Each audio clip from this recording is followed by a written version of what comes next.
जय हिंद दोस्तों। अगर आप लोग का भी पेपर आरआरबी एनटीपीसी यूजी का 13, 14 या फिर 16 से 20 जून के बीच में है, तो आज का ये गणित और रीजनिंग का एक्सपेक्टेड पेपर नंबर 7 आपके लिए रामबाण साबित होने वाला है मेरे भाई। ठीक है, हम रेलवे के रिपीटेड क्वेश्चंस देखने जा रहे हैं जो हर बार बार बार पूछे जाते हैं। देखते हैं आप लोग इस क्लास में से कितने क्वेश्चन बना पाते हो मेरे भाई। ठीक है, अगर आपके गणित और रीजनिंग वीक है तो स्पेशली ये क्लास आप लोगों के लिए मेरे भाई। ठीक है, तो शुरुआत करते हैं पहले क्वेश्चन के साथ। उससे पहले आप लोग मुझे ये बताइए कि आपका एडमिट कार्ड जारी हुआ या नहीं हुआ, आपका पेपर किस डेट में किस शिफ्ट में है, और अभी तक आपने सिटी मतलब सेलेक्ट किया या नहीं किया, वो मुझे आप कमेंट करके बता दीजिए। मतलब किस सिटी में आपका एग्जाम है। ठीक है, तो चलिए क्वेश्चन को सॉल्व करते हैं। यहाँ पर दोस्तों एक्स के ऊपर क्या लगा हुआ है, रूट लगा हुआ है। इसका 30% का मतलब ऑफ का मतलब गुणा, यानी 30% की फ्रैक्शन वैल्यू 3/10 होती है। इसका मान 12 दे रखा है। अब आप इसको सॉल्व कर लेंगे। 3 की टेबल से मेरे भाई 4 बार जाएगा और 10 चौके 40 होता है, यानी रूट एक्स बराबर कितना आ गया, 40 आ चुका है। अभी आंसर नहीं हुआ। अब आप इस रूट को हटाने के लिए दोनों तरफ स्क्वायर कर लो। दोनों तरफ आपको क्या करना है, स्क्वायर। स्क्वायर से ये रूट हट जाएगा। यहाँ पे x बराबर 40 का स्क्वायर 1600 होता है। तो ये सवाल आप लोगों ने बना लिया होगा। Option number C will be the right answer. अगला क्वेश्चन देखेंगे। देखो, अगर आप इसमें दोस्तों अच्छा स्कोर करोगे तो आपको एग्जाम में बेनिफिट जरूर मिलेगा दोस्तों। यहाँ पे 1 कर लो। ठीक है, तो चलो सॉल्व करते हैं क्वेश्चन को। देखो, सबसे पहले बोर्ड मास का नियम क्या कहता है। ठीक है, पहले इसमें ब्रैकेट तो है नहीं, तो पहले डिवाइड को निपटते हैं। यहाँ पर वैल्यू 1 हो जाएगी, प्लस आप इसको मल्टीप्लाई करो 55 25 यानी 0.25। यहाँ पे कितना आएगा, 0.25 लिख लो या 0.25 कर लो, बात एक ही रहने वाली है। ठीक है, तो एक में 0.25 जोड़ोगे तो 1.25 होगा। बी वाला ऑप्शन बिल्कुल सही जवाब है। अगला सवाल देखते हैं, क्वेश्चन नंबर 3। देखो, आप लोग अपना स्कोर जरूर चेक कर लेना मेरे भाई। ठीक है, आप लोग स्कोर चेक करके मुझे कमेंट बॉक्स में बताना कितना स्कोर हुआ आज की क्लास से। एक कक्षा में ऊपर से राहुल का स्थान 18वां है और नीचे से कितना 45वां है। उसने कहा कुल छात्र कितने हैं। देखो दोस्तों, टोटल का फॉर्मूला क्या होता है, आप यही तो करते हो, लेफ्ट प्लस राइट -1, तभी तो टोटल निकलता है। तो टोटल आपको निकालना है। ठीक है, लेफ्ट और राइट कितना देगा, 45 प्लस 18 आपको प्लस कर लेना है। ठीक है, इन दोनों को प्लस करके देखो कितना आ रहा है और -1 कर लो। 5 और 8 5 13 2 इकाई 2 आएगा, इकाई 2 इस वाले ऑप्शन में। ठीक है, देखो 45 8 और 5 13 की 3 कैरी 1। ठीक है, 4 5 6 इसमें से -1 कर लो, तो 62 इज द राइट आंसर। अगला सवाल आपके स्क्रीन पर आ चुका है। देखो, गणित और रीजनिंग का दोस्तों जो आपका जो सेक्शन है वो 60 नंबर का आएगा। तो आपको दोस्तों टारगेट लेके चलना है 60 में से 60 पूरा। ठीक है, ना एक नंबर कम ना एक नंबर ज़्यादा, उसी प्रकार से तैयारी करनी है आप लोगों को। रोज को 68 लिखा है, तो लिली को क्या लिखा जाएगा। तो दोस्तों इसका एक बार हम कोड प्लस करके देखें क्या, 4 का क्यूब एक बार प्लस करके देखें क्या इसका। देखो, रोज ROSE, इसका दोस्तों अल्फ़ाबेट वैल्यू कितना आ रहा है, इसका कोड 68 दे रखा है। इसका अल्फ़ाबेट वैल्यू प्लस करके देखते हैं। ये 18 नंबर पर, ये O आता है 15 नंबर पर, और S आता है 19 नंबर पर, E आता है 5 नंबर पर, जिसको मैं 05 लिख रहा हूँ। ठीक है, हाँ, इसको प्लस करके देखते हैं। 9 और 5 14, 14 और 5 कितने हो गए, 14 और 5 हो गए 19, 19 और 8 कितने हो गए 27, 27 का 7 कैरी 2। ठीक है, 1 2 3 और 2 5 57 हो रहे हैं। अभी भी कितना बाकी है, कुछ और लॉजिक लग रहा है क्या, अंकों का जोड़ वगैरह लग रहा है। 4 का क्यूब 64, 64 और 4 68, कुछ और लॉजिक लग रहा है, मुझे लग रहा है दोस्तों। मुझे लग रहा है या तो यहाँ पे क्वेश्चन में मिस्टेक है या फिर लॉजिक, और तो दूसरा नहीं लग रहा है यहीं पर। मुझे लग रहा है क्वेश्चन में थोड़ी सी मिस्टेक है। आप एक काम करते हैं मेरे भाई, एक काम करते हैं, सबसे बेस्ट एक काम करते हैं, 68 की जगह आप 61 लिख लो। यहाँ पर 61 कर लेते हैं। ठीक है, 61 कर लेते, और यहाँ पर एक ऑप्शन से करेक्शन कर लेते, 62 यहाँ पर कर लेते। ठीक है, ये 61 कर लेते, अब सही रहेगा, हो जाएगा अब तो। ठीक है, अब एक बार करके देखते हैं।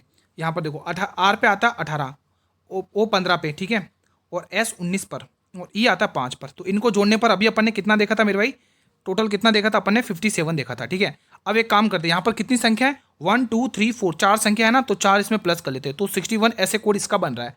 वहीं अगर हम बात करें लिली LILY, ठीक है, अगर हम इनके कोड की बात करें तो L आता है 12 नंबर पर, I आता है 9 नंबर पर, L फिर से 12 नंबर पर, और Y आता है 25 नंबर पर। तो इनको ऐड करके देख लो कितना बन रहा है, 12 12 24, 24 और 24 48, 49, 49 और 9 कितने हो गए, 50 58, 58 हो गए।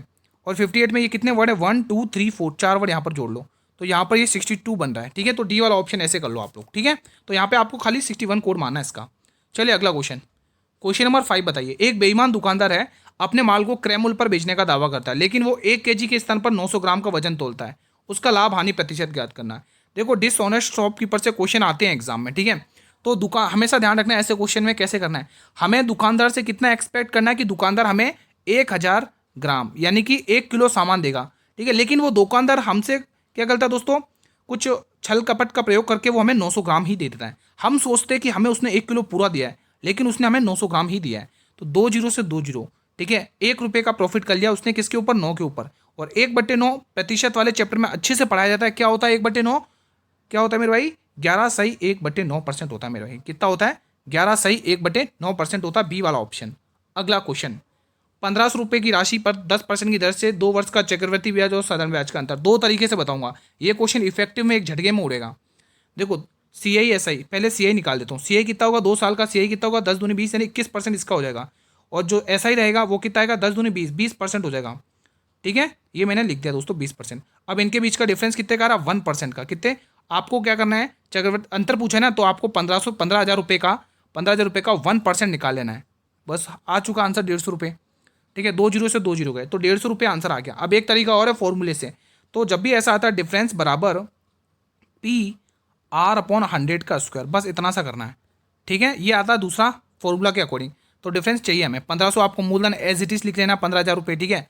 और दर का स्क्वायर यानी 100 का 10 का स्क्वायर 100 होता है, और नीचे 100 का स्क्वायर 10,000 होगा। अब आप इसको यहाँ पर भी सॉल्व कर सकते हैं।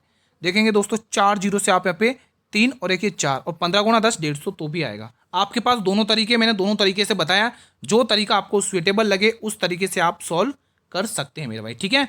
अगला सवाल आपकी स्क्रीन पर है। 5 संख्याओं का औसत दे रखा 27, एक संख्या हटा दो उसमें से तो औसत 24 हो जाता है। तो हटाई गई संख्या ज्ञात करिए। भाई जब औसत दे और संख्या दे तो योग निकाल दो। तो योग कैसे निकाल दो, पहले मैं लिख के बता रहा हूँ, बाकी आप हम डायरेक्ट भी कर सकते हैं, क्योंकि मेरे लिए सभी स्टूडेंट बराबर हैं, ठीक है। तो योग क्या होता है, औसत गुणा संख्या। एक बार आप समझ लेंगे ना, फिर जब मैं और बार और करवाऊंगा डेली, आप निश्चिंत रहे, डेली प्रैक्टिस कराऊंगा। औसत गुणा संख्या करके हम क्या निकालते हैं, योग। ये समझ गए ना, अब हम सॉल्व करते हैं। तो 27 पंचे कितना होता है, 27 पंचे कितना, 28 पंचे 140 होता है, 27 पंचे 135 होगा, ठीक है। अब उसने क्या बोला, ध्यान से सुनो। उसने बोला है कि एक संख्या हटा दो, यानी कि आपको क्या करना है, इस 5 में से एक संख्या हटा दोगे तो 4 बचेगा। 4 का औसत उसने 25 दे रखा है, तो 25 चौके कितना होता है, 100 होता है। तो अब वही हटाई गई संख्या पूछी उसने, तो कितना आ गई, 35। तो हटाई गई संख्या कितनी थी, 35 थी, यानी बी वाला ऑप्शन बिल्कुल सही है। अगला सवाल, भाई चैनल को सब्सक्राइब कर लेना अभी तक जिसने सब्सक्राइब नहीं किया है। जब आप सब्सक्राइब कर लोगे, बेल नोटिफिकेशन को प्रेस कर लोगे, तभी तो नई वीडियोज़ का नोटिफिकेशन मिलेगा। तो 8, 12 और 14 का चतुर्थानुपाती। चतुर्थानुपाती क्या होता है, ये ए है, ये बी है और ये सी है, यानी कि बी गुणा सी अपॉन में ए, इतना करना है काम। तो देखो 12 गुणा में 14 लिख लो। आप इसको मेंटली ओरल भी कर सकते थे मेरे भाई, कोई दिक्कत की बात नहीं। 4 की जगह से 3 बार, 4 की जगह से 2 बार, 2 की जगह से 7 बार, और 7 गुणा 3 कितना होता है आप सभी जानते हैं, ठीक है। ईजी है सवाल। अगला सवाल, किसी वस्तु का अंकित मूल्य 2,000 रुपये है और क्वेश्चन कह रहा है इस पर मैं पहले 20% की छूट दूंगा, उसके बाद 10% की, यानी कि दो मिलाकर 2 छूट दी है। अब आपको विक्रय मूल्य पूछा मेरे भाई, क्या पूछा है, विक्रय मूल्य आपसे पूछा है। तो विक्रय मूल्य कैसे निकालना है, ध्यान से देखेंगे। भाई सामान था 2,000 रुपये, भाई छूट किस पे दी जाती है, आपको गुरु डिस्काउंट किस पे देते हैं हम, अंकित मूल्य यानी कि MRP पर डिस्काउंट दिया जाता है। इनकी फ्रैक्शन वैल्यू लिख लूँ, बहुत ईजी रहेगा। इसकी फ्रैक्शन वैल्यू 1/5 होती है, इसकी फ्रैक्शन वैल्यू 1/10 होती है। ओके रिपोर्ट है, ओके रिपोर्ट है। पहले वो 20% की छूट दे रहा है, ठीक है। तो यहाँ से कहानी क्या बनेगी, भाई 5 रुपये का सामान था, 1 रुपये की छूट दे दी उसने। तो आप कहोगे 5 रुपये का सामान था गुरु, 1 रुपये की छूट, यानी 4 पर सामान को बेचा है। फिर आप कहोगे 10 रुपये का सामान था, 1 रुपये की छूट, यानी 9/10। आप 9 का नियम भी देख सकते हो, 4 का नियम भी लगा सकते हो, ठीक है। तो चलिए सॉल्व कर लेते हैं अपन क्वेश्चन को। पहले 1 जीरो से 1 जीरो हटा लो, 5 की टेबल से इसको काट लो। 5 की टेबल से कितनी बार जाएगा, 5 चौके 20, 40 बार गया। अब 9 चौके 36 और 36 चौके 144 होता है, ठीक है। यानी बी वाला option will be the right answer, और पीछे से एक जीरो लग जाएगा, ठीक है। इजी था सवाल, कोई दिक्कत तो नहीं है। अगला क्वेश्चन आपके स्क्रीन पर है। देखो स्कोर जरूर बताना, आप सभी से रिक्वेस्ट है लास्ट में, ठीक है। और ये भी कमेंट कर लेना कि आपका पेपर किस डेट में, किस शिफ्ट में, और अभी तक एडमिट कार्ड जारी हुआ या नहीं हुआ, ठीक है, बताना जरूर। यदि एक कूट भाषा में, एक निश्चित कूट भाषा में मैंगो को OERKS लिखा जाता है तो एप्पल को कैसे लिखा जाएगा। एक चीज़ और बता देता हूँ, इंपॉर्टेंट, ध्यान से सुनना। देखो जो सिटी इंटीमेशन स्लिप है आप लोगों की एग्जाम डेट से 10 दिन पहले जारी होती है, ठीक है। तो इस चीज़ का आपको ध्यान में रखना है मेरे भाई। जो कहते हैं ना सर कि मेरे ना तो सिटी इंटीमेशन स्लिप दिख रही है, ना ही एडमिट कार्ड दिख रहा है, ना ही कुछ, वो इसीलिए हो रहा है क्योंकि दोस्तों आपका अभी एग्जाम है नहीं, ठीक है। आपका एग्जाम 16 से 20 तारीख के बीच में होगा, तो ठीक है। तो ध्यान रखना, एडमिट कार्ड 3 से 4 दिन पहले जारी होता है। चलो इसको सॉल्व कर लेते हैं। तो M आता 13 पर, O आता और Q आता 17 पर, 13 से 17 यानी कि +4 देखने को मिला है। फिर देखोगे A आता 1 नंबर पर, E आता 5 नंबर पर, यहाँ पर भी +4, यानी +4 ही लग रहा है। तो 5 पे क्या आएगा, ई आएगा, तो आंसर हमारा ई से स्टार्ट होगा। ई आता है 5, 5 और 5 कितना हो गया, यहाँ पर 5 और 4 9, 9 आता आई। ये दो ऑप्शन तो गए, लास्ट में आई आएगा। आगे सॉल्व और कर लो, दो ऑप्शन बचे हो मेरे भाई, ठीक है। तो दो ऑप्शन बचे, क्या एक ऑप्शन सेम दिख रहा है उसको हटा दो, यानी कि ये ऑप्शन टिक कर लो, ठीक है, सेम सेम ऑप्शन था। अगला सवाल ये बताइए, क्वेश्चन कह रहा है दी गई श्रृंखला में प्रश्न चिन्ह के स्थान पर क्या आएगा। देखो दोस्तों, आपको डेली प्रैक्टिस करना है मेरे साथ, ठीक है। मैं एक भी दिन क्लास मिस नहीं कर रहा हूँ, आप लोग भी मिस नहीं करोगे, ठीक है। अब जब आप डेली क्लास अटेंड करोगे तभी तो बेनिफिट मिलेगा। सॉल्व करते इस क्वेश्चन को, एक बार यहाँ पर लिख लेते, वहाँ पर थोड़ा स्पेस भी ज़्यादा है, 11, यहाँ पर 20, यहाँ पर 36 और यहाँ पर आपको लिख लेना है मेरे भाई 61। अब आप यहाँ पे सबसे पहले डिफरेंस लेकर देख लो कि क्या बात बन रही है। 7 और 4 11 यानी +4 हुआ है, 11 और 20 यानी +9 हुआ है, 20 और 36 यानी +16 हुआ है, ठीक है। 11 में 6 गए 5 और 5 में 3 गए 2, यहाँ +25। अब आपको पता चलेगा कि अगला नंबर 36 आएगा। कैसे आया ये 36, ये ऐसे आया। देखो ये 36 कैसे आएगा, जो डेली प्रैक्टिस करते हैं उन्हें पता ये कैसे आ रहा है। ये किसका स्क्वायर होता है, ये गुरुजी 2 का स्क्वायर होता है, ये 9 का स्क्वायर, या ये किसका स्क्वायर 3 का स्क्वायर होता है। गुरु 16 कैसे आया, गुरु ये 4 का स्क्वायर होता है और ये 5 का स्क्वायर होता है। फिर अगला नंबर क्या आएगा, अगला नंबर क्या आएगा भाई, 6 का स्क्वायर 36 ही तो आएगा। तो एक आएंगे 7, दो ऑप्शन में दिख रहा है, ठीक है, दो ऑप्शन में 7 दिख रहा है। आप खुद दिमाग लगाओ, 6 और 36 में यानी 90 से ऊपर ही जाएगा, ये 90 से ऊपर ही जाएगा, तो 87 तो कोई चांसेस ही नहीं है, क्योंकि ये 30, इसका बेस 30 है, इसका बेस 60 है, 30 60 और 30 90, 90 से तो ऊपर ही है ना। तो थोड़ा कॉमन सेंस लगा के आप क्वेश्चन को जल्दी कर सकते हो, ठीक है। देखो कैलकुलेशन को कैसे बूस्ट करना है वो मैं डेली की क्लास में सिखाता हूँ, है ना। जो तरीके लगाता हूँ वो तरीके आप भी लगाओगे, डेली प्रैक्टिस करोगे, बहुत जल्दी हो जाएगा, ठीक है। कैलकुलेशन को फास्ट करने के लिए स्क्वायर, टेबल, ठीक है, square root, cube root, table, जोड़ घटाना, ये अच्छे से आने चाहिए। तो ये कैलकुलेशन कुछ भी नहीं आपके सामने। चलिए लगाइए, ये क्वेश्चन भी आएगा इस टाइप का, ध्यान रखिएगा, अल्फ़ाबेट सीरीज वाले क्वेश्चन आएंगे, ठीक है। बी आता 2 पर, डी आता 4 पर +2 और 4 और 7 +3, 2 3, अगला नंबर 5 हो सकता है क्या, 7 5 12, 12 पे क्या आता है, 7 4, 4 नंबर हो सकता है अगला नंबर, मैं भी हो सकता है 2 3 4, क्योंकि 7 4 11, 11 पे क्या आता है, क्या आता है ना। तो ये ऑप्शन तो नहीं होगा, पीछे क्या आ रहा है, ठीक है, यहाँ पर चेक कर लो, ठीक है। और चेक कर लेते हैं, डब्ल्यू आता 23 पर, यह आता 20 पर, यानी -3 हो गया। ये 20 से ये 17 हो रहा है, क्यों आता है 17 पर, ये 20 से 17 हो रहा है, यानी -3 यहाँ। तो 17 में 3 माइनस करो, 17 में 3 माइनस करोगे कितना आएगा 14, और 14 पे क्या आता है, एन आता है। यानी कि हमारा आंसर के तो पे होगा लेकिन एन से स्टार्ट होगा, एन से स्टार्ट होगा, तो ये दो ऑप्शन गए। तो फिर क्या दिक्कत है, बी वाला ऑप्शन टिक कर लो, ठीक है। ये सवाल बनाओ मेरे साथ, शानदार क्वेश्चन है, ये अल्टीमेट क्वेश्चन है। देखो देखो ये क्वेश्चन 12 है, ठीक है। 9 और 25 का मध्यानुपाती और 12 18 के तृतीयानुपाती का योग पूछा है मेरे भाई, योग, ठीक है। तो शानदार क्वेश्चन है, कितने स्टूडेंट बना पाएंगे। देखो जब भी क्वेश्चन आया करे पहले आप वीडियो को पॉज करके बनाया करो खुद सेल्फ, उसके बाद दोस्तों सॉल्यूशन देखा करो, ठीक है, जब आपसे नहीं बने। देखो मध्यानुपाती पूछा है, तो मध्यानुपाती का पहले फॉर्मूला देखो, फॉर्मूला क्या होता है, रूट में a गुणा बी लिखना है, रूट में a गुणा बी लिखना है, ठीक है। और तृतीयानुपाती का फॉर्मूला क्या होता है मेरे भाई, तृतीयानुपाती का फॉर्मूला होता है कि आप कहोगे b गुणा बी कर लो, या फिर b गुणा बी कर लो अपॉन में a कर लो, या फिर b स्क्वायर अपॉन a कर लो, एक ही बात है, ठीक है। तो रूट देखो 9 गुणा 25, अब बहुत सारे 9 गुणा 25 करने बैठ गए होंगे। अरे मेरे दोस्तों ध्यान से देखेंगे, इनका योग पूछा ना, ठीक है, पहले आप इनको लिख लो, b गुणा बी यानी कि b गुणा बी यानी कि 18 गुणा 18 कर लो, क्योंकि b के 18 है, 18 गुणा 18 अपॉन में 12। अब अगर आप ध्यान से देखोगे मल्टीप्लाई नहीं करना, बाकी तो आप अगर देखो अगर मल्टीप्लाई आ रहा है आपको कर रहे हो तो जल्दी आप कर सकते हो, 25 में 225 और ये 15 का स्क्वायर होता है, आप ऐसे निकाल दोगे, ठीक है। बाकी आप देख सकते हो 9 किसका स्क्वायर होता है 3 का, और 5 25 किसका होता है 5 का, तो 5 गुणा 3 भी 15 ही आएगा। वो आपके ऊपर है दोस्तों, आपका माइंड किस प्रकार का चलता है, ठीक है। तो 6 की टेबल से 2 बार काटोगे, 6 की टेबल से 3 बार काट लोगे, ठीक है, और 2 की टेबल से 9 बार काट लोगे, और 9 3 27, ये 27 हो जाएगा, 27 10 37, 37 और 5 कितना होगा 42 हो जाएगा, यानी कि ऑप्शन नंबर ए। कोई दिक्कत, कोई दिक्कत तो नहीं है, 9 3 27, अतः 27 लिखेंगे ना यहाँ पे, मैंने क्या 25 लिख दिया, ठीक है। तो कितना 9 3 27, यहाँ पे 27 लिखो, ठीक है। मैंने पहले क्या किया 27 में 5 जोड़ा कितना हो गया 32 हो गया, 32 में मैंने 10 और जोड़ लिया तो 42 हो गया। तो ऐसे भी कर सकते हो आप, ठीक है। अगला क्वेश्चन, ये सवाल बनाओ, शानदार क्वेश्चन है भाई ये वाला। पहले देखोगे क्या कह रहा है क्वेश्चन, क्वेश्चन कह रहा है वस्तुओं पर 10% की छूट दी जाती है, फिर 20% का लाभ होता है, तो क्रय मूल्य से कितना प्रतिशत अधिक है, कौन, अंकित मूल्य। देखो इस चीज़ में आपको ध्यान से सुनना है, ऐसे क्वेश्चन को कैसे करना, जब आपको छूट भी दे रखी हो और लाभ भी दे रखा हो, तो उस केस में आपको ध्यान रखना मेरे भाई, जो कॉस्ट प्राइस होती है और जो एमआरपी होती है, कॉस्ट प्राइस में तो आप लोग 100 माइनस डिस्काउंट कर लेते हो, और एमआरपी पर क्या करते हो 100 प्लस प्रॉफिट लिखते हो। ठीक है, तो ये चीज़ें आपको ध्यान में रखना है। तो कॉस्ट प्राइस क्या कह रहा है 20% की छूट यानी 80 पर, और एमआरपी क्या कह रहा है 20% का लाभ यानी 120 पर। ओके रिपोर्ट है। 40 टेबल से मेरे भाई 2 बार और 40 टेबल से मेरे भाई 3 बार, तो 50% दिख रहा है। ये इससे 1% ही तो अधिक है। अंकित मूल्य क्रय मूल्य से जिसके नीचे आता है वो वैल्यू नीचे लिखी जाती है। अब यहाँ पर ध्यान से देखोगे, अंकित मूल्य क्रय मूल्य से किसके साथ आ रहा है क्रय मूल्य के, तो क्रय मूल्य वाली वैल्यू नीचे लिख लो। कितना अधिक है 1, और 1/2 का मतलब आपको पता ही है क्या आ रहा है ना। तो ईजी है, कोई दिक्कत की बात नहीं है। अगला सवाल आपकी स्क्रीन पर है। देखो आपको ऐसे भी दे सकता है, या फिर क्रय मूल्य देके अंकित मूल्य पूछ ले, या अंकित मूल्य देके क्रय मूल्य पूछ ले, ऐसा भी क्वेश्चन आता है। ए एक कार्य को 12 दिन में कर सकता है, बी उसी कार्य को 18 दिन में कर सकता है। दोनों अगर मिल जाते तो वो उस काम को कितने दिन में पूरा करेंगे। ध्यान से सुना, ये इजी क्वेश्चन है।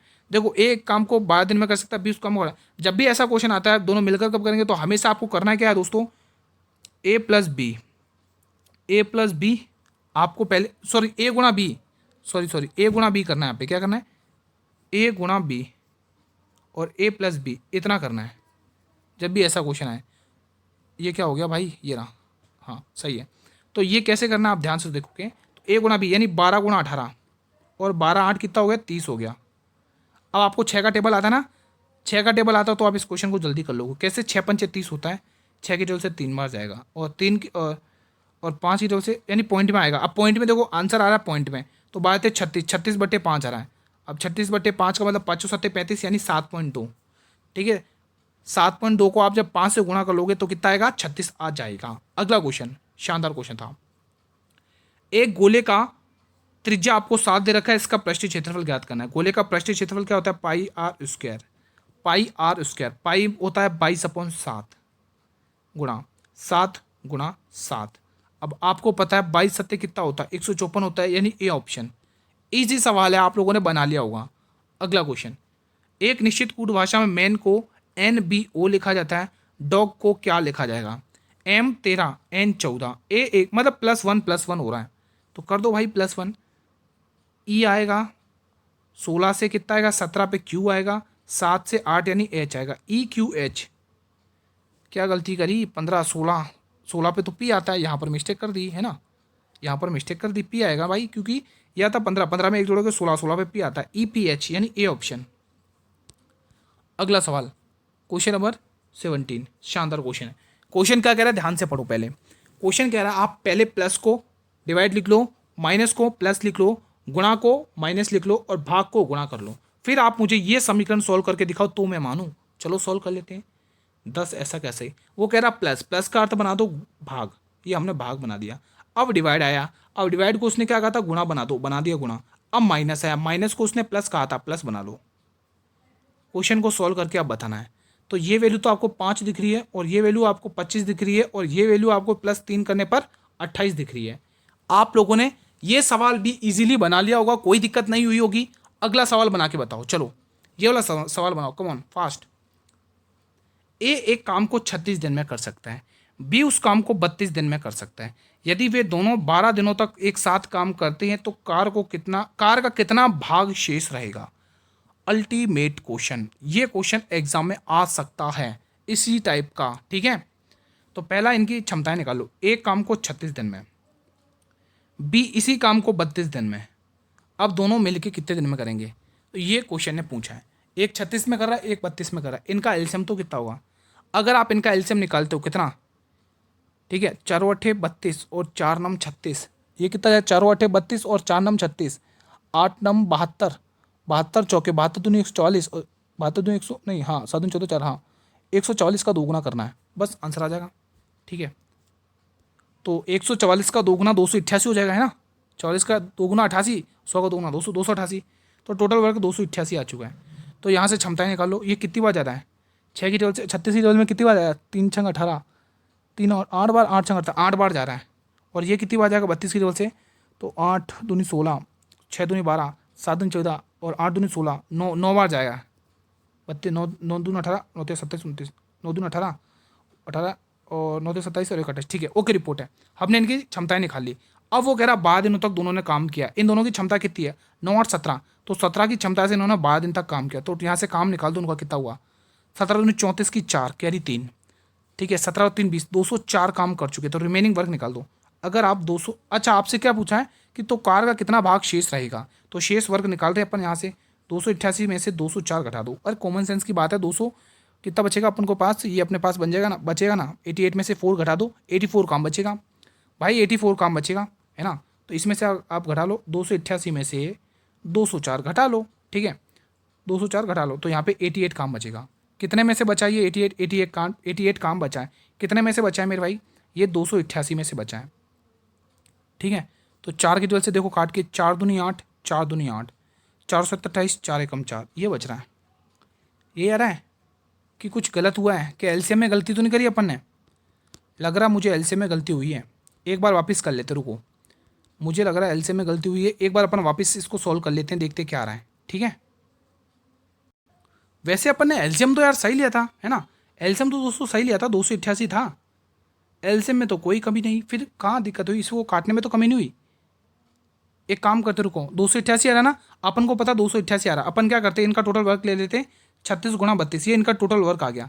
इनको गुणा करने पर अपन इनका अपना एलसीएम तो पता ही है दोस्तों क्या आता है ना, तो यहाँ पे 36 से इसका इसकी क्षमता आएगी 32, और आप 32 से इसकी क्षमता आएगी 36, इनकी दोनों की मिला लो कितनी आ रही है, फिर आप 32 गुणा 36 कर सकते हो, ठीक है। तो देखो कितना, 6 और 2 8, 3 और 3 6, 68 की क्षमता से इन्होंने 12 दिन तक काम किया, तो 12 टे 96, 96 का 6 कैरी 9, 12 छंग 72, 72 और 9 81, 816, यही आ रहा है 816। इन लोगों ने 816 काम कर दिया। अब टोटल वर्क इनका कितना आ रहा है, तो आप एक काम कर लो, 36 गुणा 32 करके निकाल लो, ठीक है। तो 36 दूनी 72 का 2, 36 दूनी 72 का 2 लिखना है आपको यहाँ पे, 36 दूनी 72 का 2 कैरी 7, 36 दिया 108, 108 115, यानी 1115 में से, 1115 में से आप, ये थोड़ा लेंदी हो गया क्वेश्चन, है ना, चलो कोई बात नहीं, एक आध क्वेश्चन तो हो ही जाता है, चलो इसको सॉल्व कर लेते हैं। देखो आप 12 में 6 घटाओ कितना बचेगा, 6 बचेगा, 4 में से 1 घटाओ 3 बचेगा, और 11 में से 8 घटाओ 3 बचेगा, 336 काम बचा किस में से, 1152 में से। अगले पेज पर बना है हिसाब, 336, 336 और 1152, 4 की टेबल से काटें, चलो 4 की टेबल से काटें, 4 अट्ठे 32, 1 4 चौक 16, 4 की टेबल से काटो, 4 तिया 4 4 दूनी 8, 3 बचेगा 35, 4 अट्ठे 32, 3 और 4 अट्ठे 32, 12 की टेबल से कट जाएगा, 12 दूनी 24, हाँ 12 की टेबल से काटो, 12 सत्ते 84, 12 दूनी 24, 4 12 चौक 48, 7/24 आंसर आया है ऑप्शन में, 7/24, चेक करें, 7/24 यानी बी वाला ऑप्शन, ठीक है। तो ये आंसर आ चुका है मेरा, 7/24, ठीक है। थोड़ा सा लेंदी पड़ गया था, कोई दिक्कत नहीं, एक आध क्वेश्चन हो जाता मेरा। ये क्लास का अंतिम प्रश्न है। देखो ये 4 वाला इसलिए लास्ट में लिया क्योंकि एक क्वेश्चन दोस्तों हमने 4 वाला मिस कर दिया था, क्योंकि 3 के बाद डायरेक्ट 5 नंबर आ गया था, ठीक है। तो यहाँ पर देख लो 20 और 22, 20 और 22 यानी +2, 6 और 2 8 +2, और 8 और 2 10 +2, 2 और 2 +2, यहाँ पर +2 हो चुका है। लेकिन यहाँ पर और देखते हैं, और लॉजिक लगा के देखेंगे अपन, चलो देखते हैं। 22 और कितना आ गया 25 +3, 8 और 10, 8 और 10 +2, 10 और 12 +2, और 4 2 6 +2। आप देख सकते हो अब कौन सा ऑप्शन अलग है, ये वाला ऑप्शन है, ठीक है। तो फिलहाल आज का सेशन यहीं पर वाइंड अप करते हैं। कैसा रहा रिवीजन, आप मुझे कमेंट के माध्यम से रेस्पॉन्स करें। चीज़ें क्लियर हैं तो वीडियो को लाइक और सेशन को शेयर जरूर कर लेना मेरे भाई, ठीक है। और हाँ दोस्तों, अगर आप चाहते हो क्लास इसी प्रकार से डेली चले तो चैनल को सब्सक्राइब वगैरह भी कर लेना मेरे भाई, ठीक है। जिसने सब्सक्राइब नहीं किया सब्सक्राइब करके रख लेना मेरे भाई, ये चैनल आपके लिए बहुत काम आने वाला है, ठीक है। बाकी PDF आपको टेलीग्राम चैनल पर मिल जाएगी, जिसका लिंक मैंने इसी वीडियो के डिस्क्रिप्शन बॉक्स में दिया हुआ है। इसके 1 घंटे बाद फुल पेपर आएगा दोस्तों, वो जरूर देख लेना दोस्तों। 8 बजे वाली क्लास बिल्कुल भी मिस मत करा करो मेरे भाई, ठीक है। कोई भी डाउट हो तो आप बेझिझक होकर कमेंट बॉक्स में पूछ सकते हो। मिलेंगे कल एक और क्लास में, तब तक जय हिंद जय भारत।